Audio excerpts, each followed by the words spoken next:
ఈ రోజున సోషల్ మీడియాలో మనం గంటల సమయం స్పెండ్ చేయడం గల కారణం ఏంటి? అందులో మన జీవితం లేదు, వేరే వాళ్ళ జీవితాలన్నీ ఉన్నాయి. So we are curious to know about what's happening in opposite persons life. ఆ సెలబ్రిటీ ఏం చేశాడు, ఈ క్రికెటర్ ఏం చేశాడు, లేకపోతే ఆ సినిమా హీరో ఏం చేశాడు, లేదంటే మన ఫ్రెండ్స్ ఎక్కడికి వెళ్ళారు, ఏం చేస్తున్నారు, ఏం తింటున్నారు, ఎంతసేపు ఇతరుల జీవితాలు తెలుసుకోవడం కోసమే ఈ సోషల్ మీడియా ఉంది. వాళ్ళ ఫోటోలు చూడాలి. ఎవరైనా ఒక వ్యక్తి వచ్చి మీ దగ్గరికి వచ్చి, ఇదిగో నేను పలానా యాక్సిడెంట్ అక్కడ రోడ్ మీద చూసాను అని అన్నారు అనుకోండి, వెంటనే మీరు అంటారు, ఏదేది చూపించి ఫోటో ఏమైనా తీసావా, ఇది యాక్సిడెంట్ ఫోటో చూస్తారా? అంటే what I'm trying to say is, people are having curiosity to look and then believe. చూసి అప్పుడు కానీ దాన్ని నమ్మే క్రమంలోనికి మనం నడిచి వెళ్ళిపోతా ఉన్నాం.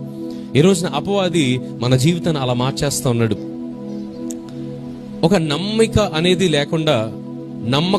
లేకుండా చూస్తే తప్ప నమ్మని స్థితిలో మనుషులు తీసుకెళ్ళిపోతా ఉన్నాడు. Even when it comes to the relationships, నాకు స్క్రీన్ షాట్ పంపించు అని అంటారు. అంటే చూస్తేనే నమ్మేలాగా.